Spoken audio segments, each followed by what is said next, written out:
recently I've been getting a lot of book recommendations from Pinterest. So I've been collecting every recommendation that I've been coming across and collecting them into the pinboard or something like that. I'm going to be picking some books that were recommended to me by Pinterest, and I have this whole collection. It's called Books to Read, and honestly the books that I'm going to be picking is mainly due to the covers, and some of them they have like the little trope thingies. So I'm gonna pick I think 3 books, and then I'm just gonna go ahead with reading them just to make it a little bit easier for me. And I don't know what any of these books are about, by the way. I'm just mainly going off it by the cover and because Pinterest recommended it to me.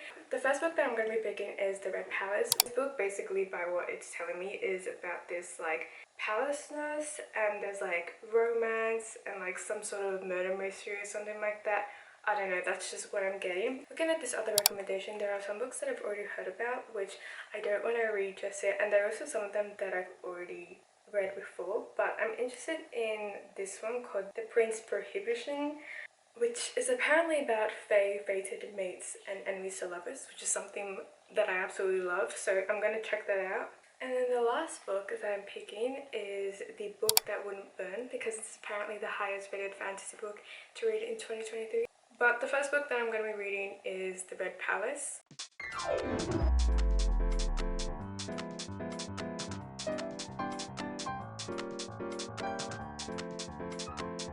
I'll be honest, I feel like in a way the cover kind of clickbaited me, because I looked at the cover that it showed on Pinterest and I was like, oh my god, it looks so pretty. Turns out it was the Faye Crate special edition of the book, and then I looked at this cover and I was like, not the best. But girlies, this is why you don't trust a book by its cover. This book is basically set in the Joseon dynasty, and our main lead is a palace nurse.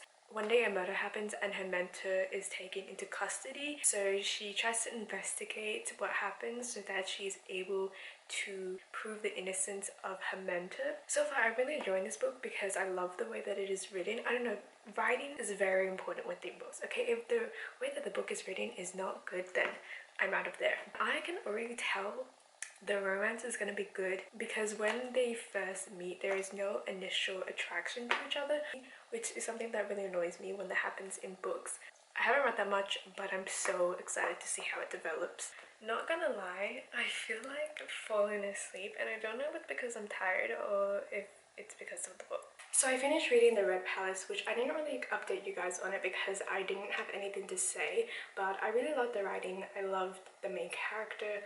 I loved the beginning of the romance, but I think in the end of the book it kind of just like fizzled out because it got a little bit boring. The romance was a bit bland. Like, I don't know how to explain it. I really love the male lead. I love the interactions, but I felt like in some sort of way they didn't have any chemistry. Like, the only reason why it was good was because of the way that it was written. I don't really know how to explain that, but it just felt like there wasn't enough of it. And also with the murder mystery, there was no suspense. It just felt kind of boring.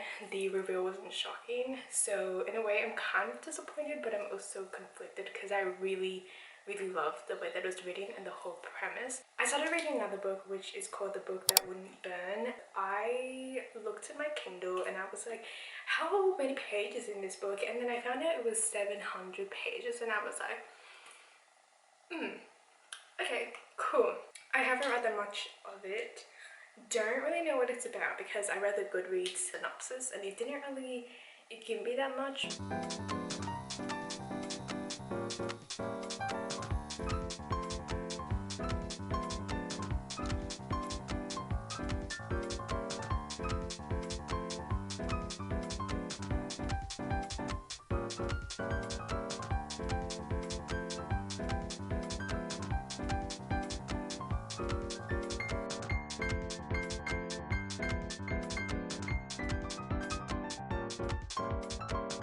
I've read a little bit more of The Book That Wouldn't Burn, and so far I really love the writing, but I have no idea what it's about. We basically have 2 main characters, Livera and Eva. Eva, he's like in this library and there's this thing called an escape, which is basically a monster that I think kind of sucks people in. And then we have Livera, who she is like, she's a dust. I don't know, she lives in a town outside of the city or something, and she gets kidnapped by these things called the Sabers. And then she gets brought into the city, and then she's apparently really smart, so they take her under their wing. I feel like I need to read a little bit more to understand what's going on. And sometimes I feel like I read some scenes and then I kind of like black out. Like I read it and then I'm like, wait a minute, I have no idea what they were talking about, and then I have to go back and I still don't know what they're talking about. So as a birthday gift, I got a little DIY bookmark and I finally completed it. This is what it looks like, and it's absolutely so beautiful, so intricate in detail.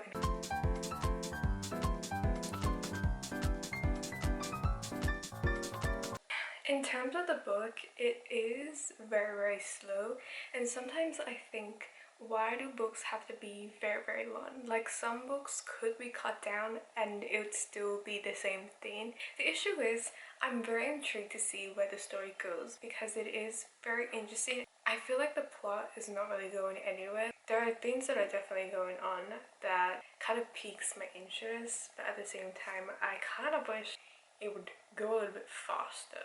I am trying my best to read this book, but I can't because it is so slow. I actually discovered that this book is 500 pages. It's not 700 pages. Still, I'm like 32% into the book and I feel like nothing is happening.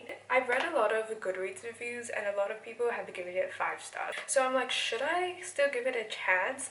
But honestly, I kind of have no motivation to read it because it's so boring. Like, we're not getting into anything, and I don't know if it's because of the world building or we're setting things up, but I don't know if I can get through it, so I may DNF the book. So initially I was going to read The Prince Prohibition, but I ended up reading the trigger warnings and I was like, I'm not really into that, especially because I like reading books that are somewhat happy. So I decided to pick another book, which is called The House of Beating Wings. So far I am sort of enjoying it. I feel like the writing is a little bit weird, but it is like a fun book to get into. It's like set in this fae world, and then we have 2 different, I guess, things. We have the fae, like the fully fae, and then like half faes, and then humans, and obviously half faes and humans are looked down upon. Because I haven't read that much of it, I don't really know like what's going on at the moment, but I do think that it sounds very interesting. The main character though,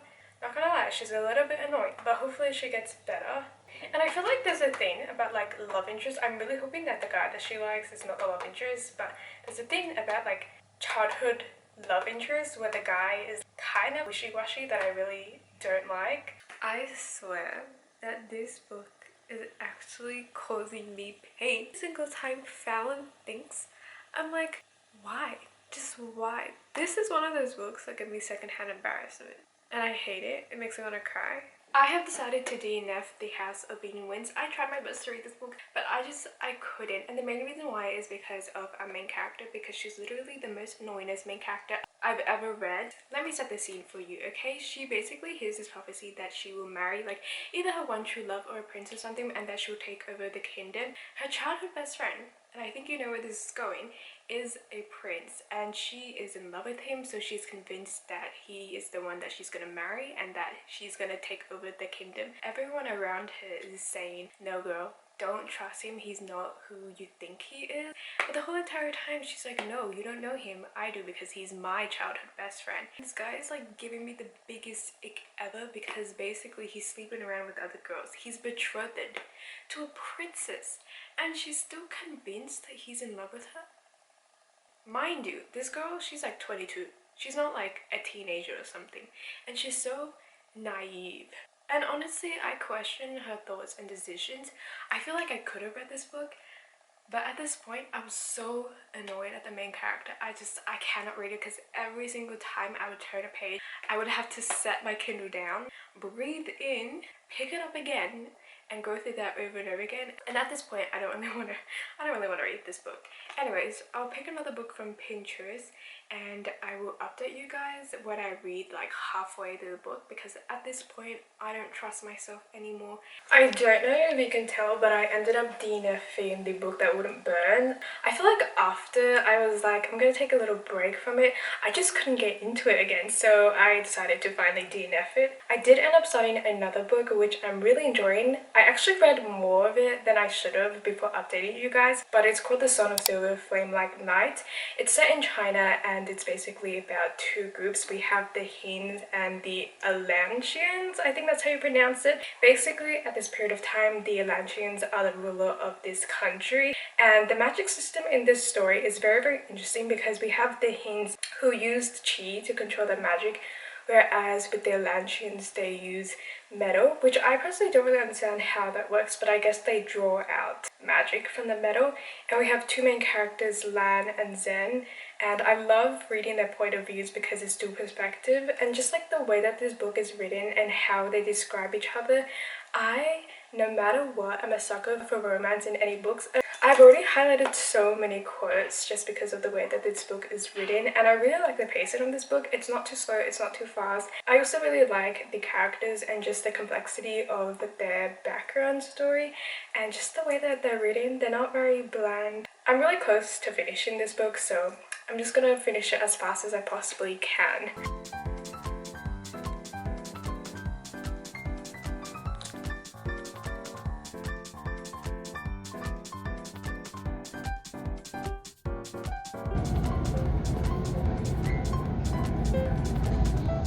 I finished reading Son of Silver Flame Like Night, and overall I did really enjoy it. It was a very good fantasy book. However, there were some bits of it where I got a little bit bored.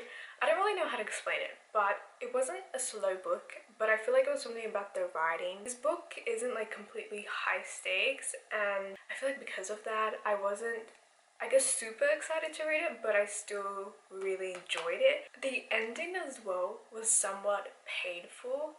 There wasn't like a massive plot twist or anything, but there were some events that happened where I was like, oh my god, it's a little bit painful to read, but I am very excited to read the second book and to see what it's about. I actually got spoiled.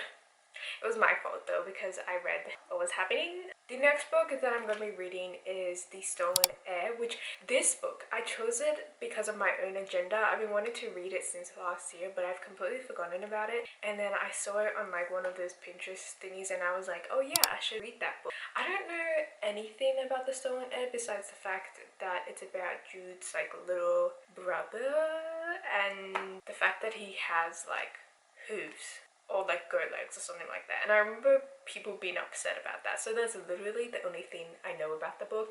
Oh my god, I literally just finished reading The Stolen Heir and now I need to talk about it because oh my god, anyways, I really enjoyed this book. I loved it so much. I don't know if it was because I was very familiar with the world or what, but I really enjoyed it. I love the chemistry between Oak and Ren, and I honestly had to search up Pinterest photos because I was like, what are these characters supposed to look like, right? Because I thought Ren was supposed to be ugly, but she isn't ugly. In all those photos, she looks really, really pretty. And then I was like, okay, I'll just think of her like that in my head. And I just really liked this book because of the writing. I liked, I guess, the pacing of it. Like, it was super interesting to read because the way that the plot moves, it's like really not fast, but it's interesting. It's interesting to read. And then I read the ending and in a way I kind of got spoiled, but not really, because I read that people were like, oh my god, the ending is so crazy. I just finished it. I thought that the opposite was gonna happen, if that makes sense. I knew that in some sort of way that disturbing thing was gonna happen, and then when the whole like reveal happened, I was like, maybe I should have realized it, but I didn't, and that's what made the plot twist so much better. So I'm really excited to read the second book because it comes out in March, I think, and I'm so glad I read this book this year where the second book was coming out, because I swear if I read it last year, I think I would honestly go crazy. And it's like so hard for me because I really love Oak and Ren. Like, their chemistry is so good, but everything's kind of messed up. In the end, do I think Pinterest books are good books? I think it really depends on what books you pick and which books you get recommended to, because I feel like a lot of them where they have like the tropes, personally for me those books are not like the greatest books because you have so much to look forward to, and then it doesn't end up being like what you expect them to be. This video was very fun though. I'm glad that I read the books that I did read in this video, and I'm so happy that I finally read The Stolen Heir. Should have read it sooner.